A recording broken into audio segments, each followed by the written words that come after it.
Salam alaikum, Talid, bonjour. Alors, on va revenir sur le cinéma du Maroc, de ne pas vouloir participer au prochain championnat d'Afrique des Nations qui se déroulera en Algérie à partir du 13 janvier prochain, donc dans quelques jours. Alors, tout le monde a entendu le message qu'ils ont fait. On veut venir absolument avec la Royal Air Maroc en vol direct, sachant que les vols marocains, les avions immatriculés au Maroc sont interdits en Algérie. Donc c'est un faux prétexte, car ils pouvaient venir soit avec un vol avec escale, soit avec une compagnie non immatriculée au Maroc et venir directement à Constantine comme ils voulaient. Ça, ils auraient pu absolument le faire sans problème. Ils sont l'équipe marocaine. Sportivement, l'Algérie n'a aucun problème avec le Maroc. L'équipe marocaine était bienvenue au Chan. Donc là, c'est pour faire un coup politique, on a bien compris, pour faire passer l'Algérie, comme quoi c'est elle qui refuse la venue du Maroc, alors que pas du tout, mais bon. Alors, donc par exemple, là, on voit Chan 2023, donc c'est aujourd'hui ça, le Maroc ne fera pas le voyage en Algérie. Alors c'est désormais officiel, ils ne seront pas, apparemment dans un communiqué publié mardi, la Fédération marocaine de football a annoncé la non-participation de l'équipe. Bon, ok, très bien. Bon, allez hop, on efface ça. Ce fameux communiqué, alors je l'ai cherché. Hein, tous les sites internet en parlent, comme vous savez, comme d'habitude, les sites internet reprennent des infos, mais quand vous allez à la source, communiqué, voilà, le dernier communiqué date du 2 janvier 2023, on regarde le communiqué, hop, sur leur site officiel, ça n'a rien à voir, c'est un truc pour les mercatos. Voilà, donc moi je vois pas de communiqué officiel. Voilà, bon, ça c'est fait. Maintenant, dans toute la presse africaine, etc., donc, il y a des articles de partout, des commentaires des gens, alors c'est peut-être des faux commentaires avec les trolls marocains qui se font passer par des Africains, etc., etc., donc qui soutiennent absolument, il y en a, c'est des vrais commentaires, bien sûr aussi, hein, qui soutiennent absolument le Maroc dans cette histoire. Contre l'Algérie qui est méchante de ne pas vouloir l'accueillir. Bon, bref. Alors, par exemple, là, vous avez le quotidien, c'est un Sénégal. Alors, voilà comment ça titre en général. Décision, tension diplomatique avec l'Algérie, le Maroc forfait pour le Chan et la CAF profondément déçue. C'est pas des tensions diplomatiques, le problème, c'est le Maroc qui invente un prétexte pour ne pas venir en Algérie. Voilà. Et qui veut forcer, par le football, forcer une décision politique, ce qui n'a rien à voir. Il n'a absolument pas le droit. Ça n'a absolument rien à voir. Donc le Maroc ne participera pas à tout ça. On voit juste, c'est très compréhensif, parce que c'est l'Algérie qui interdit de survoler l'espace aérien, mais on n'interdit pas au Maroc, à l'équipe marocaine, de survoler l'espace aérien de l'Algérie.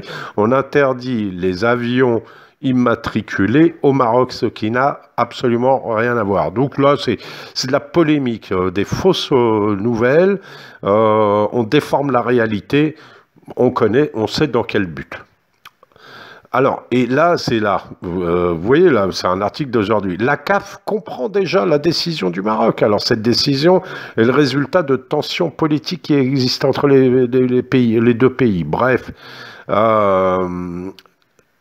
et surtout, c'est en réaction, la CAF a déclaré qu'elle était profondément déçue par la décision, mais a également déclaré qu'elle comprenait les raisons qui ont poussé le pays à prendre cette décision difficile. Le pauvre pays, la pauvre fédération.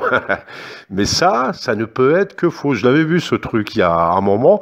Vous pouvez chercher partout, la CAF, on voit rien d'officiel, c'est du fake news. La CAF, elle n'a jamais dit ça officiellement. Hein. Donc, dans les couloirs, je sais pas où, mais c'est toujours pareil, quoi. Les sites internet reprennent des trucs. Donc là, le gentil Maroc privé par l'Algérie. Hein, c'est ça le dessin. On va juste faire un rappel, c'est que en 2021, vous voyez, 29 octobre 2021, le ministre marocain des Affaires étrangères a survolé discrètement l'Algérie. Oui, à cette époque-là, c'était un député ou sénateur, un sénateur espagnol qui l'avait dénoncé, qui avait dit, oui, il y a eu un sommet de l'Union européenne à Kigali au Rwanda, et Bourita s'est caché dans un avion espagnol, c'est comme ça qu'il disait, hein. Il dissimulait il a affrété un avion espagnol, pour pouvoir survoler, venir donc à ce congrès. Et vous voyez là, l'image elle est un peu petite, mais on voit donc sur le flight radar le suivi du vol. Donc il a traversé toute l'Algérie pour atterrir au Maroc.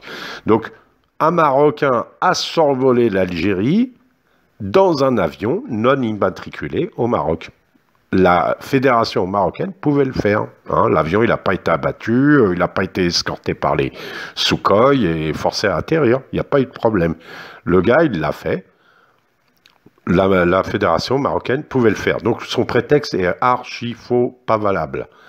On continue, donc ouais, voilà, bon, ça c'était le tracé, hein, vous voyez là, du vol. Bon, on n'en parle plus de ça. J'ai bien aimé quand même, c'est la réponse là, dans une interview, c'est du ministre des Sports algérien qui dit « Personne n'ose faire du chantage à l'Algérie qui est un pays souverain, parce que je vous rappelle qu'interdire son espace aérien, c'est totalement légal, internationalement reconnu, il n'y a aucun problème, tu as le droit d'interdire ton espace aérien. D'ailleurs, l'espace aérien algérien n'est pas autorisé pour 2 pays dans le monde, pour le moment, hein, c'est ça, c'est Israël, quoi, le Sionistan, et le Maroc. Point à la ligne. Cherchez l'erreur. Alors, pourquoi? Alors, personne n'ose faire du chantage à l'Algérie qui est un pays souverain. Autrement dit, les affaires de souveraineté ne se négocient pas. C'est pas par le football que tu vas négocier des affaires politiques d'État à État. Ce qu'a essayé de faire le Maroc. L'Algérie est un pays hospitalier qui respecte tous ses hôtes. Donc tout le monde est bienvenu, le Maroc, l'équipe marocaine, y compris, bien sûr. Ils ont tous droit à un bon accueil, aucun souci, tout en respectant le cahier des charges de la CAF. Voilà. Donc ça c'est une réponse simple, pas de polémique, et c'est clair. La CAF, au début ils ont dit que l'Algérie ne respectait pas le cahier des charges de la CAF parce qu'elle devait assurer un vol direct, machin, et tout ça, alors que pas du tout, c'est pas dans les règlements. On verra le règlement à la fin. Ça fait 2 fois que le Maroc plante l'Afrique, en général, dans des histoires de football.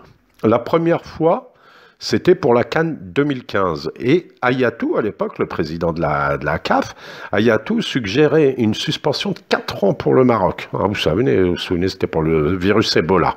Hein, comme quoi, là, on va venir aux sanctions. Est-ce que le Maroc va être sanctionné ou pas? Parce que on essaye de nous faire passer déjà l'idée que la CAF comprend le Maroc, c'est un cas de force majeure et tout ça. Mais vous allez voir. Donc à l'époque, il suggérait carrément 4 ans. Il était très fâché puisque le Maroc avait planté l'Afrique à la dernière minute pour une soi-disant le virus Ebola, tout ça. Bon, c'était pas très très valable comme prétexte et craignait le virus Ebola qui venait d'Afrique de l'Ouest, alors que la CAN a été finalement organisée en Afrique de l'Ouest, en Guinée équatoriale, et ça s'est très très bien passé. Donc bon, les raisons sont toujours ailleurs.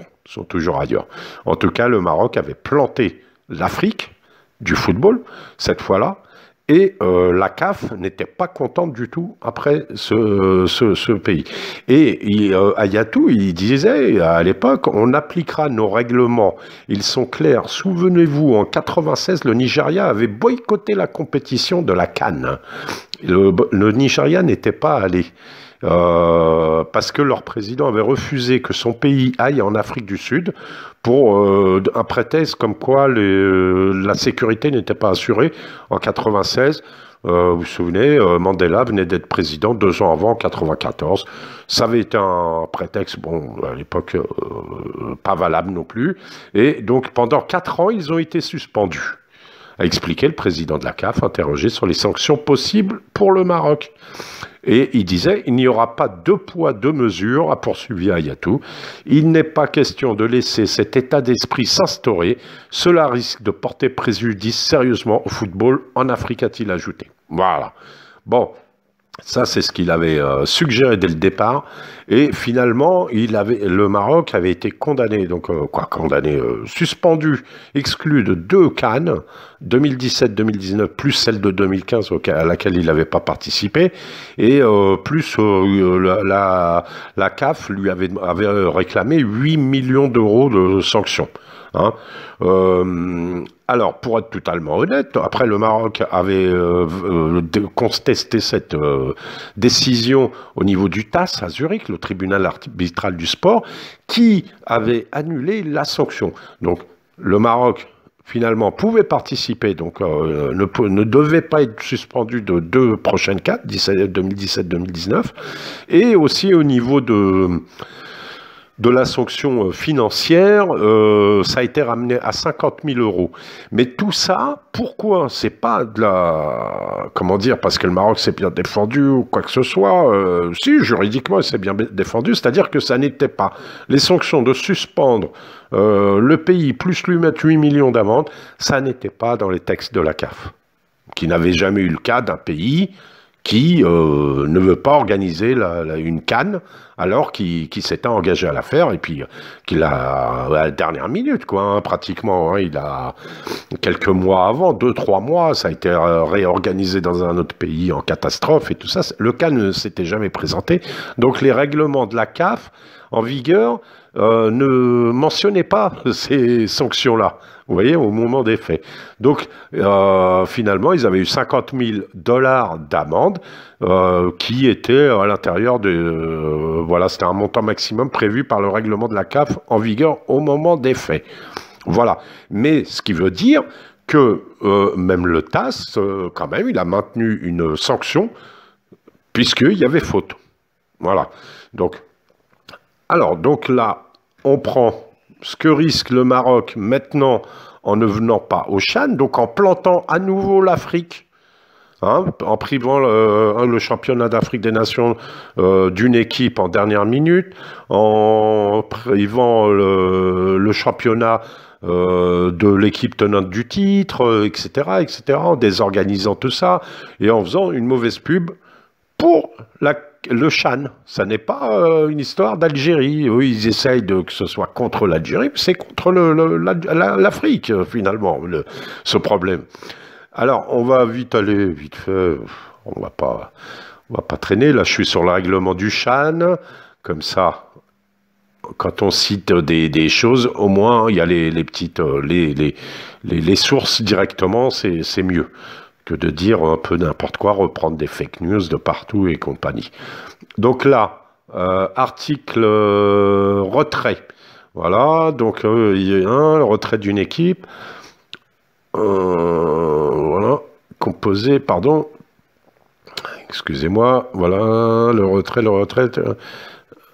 Je suis désolé. Attendez.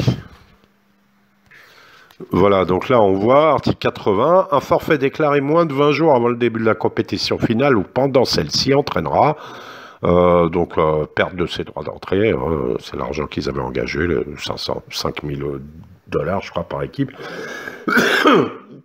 Une amende de 150 000 $, donc là que le TAS ne pourra pas suspendre, hein, même si le Maroc réclame. Et donc, l'association concernée, donc la fédération marocaine, elle sera donc suspendue pour 2 ans des prochaines CHAN. Voilà. Sauf cas de force majeure, tel que défini par la commission d'organisation de la CAF, et bien là, il faudra prouver le cas de force majeure. Et il n'y en a pas. Ne pas pouvoir venir en Algérie en vol direct avec un vol immatriculé au Maroc, ça n'a rien de nouveau.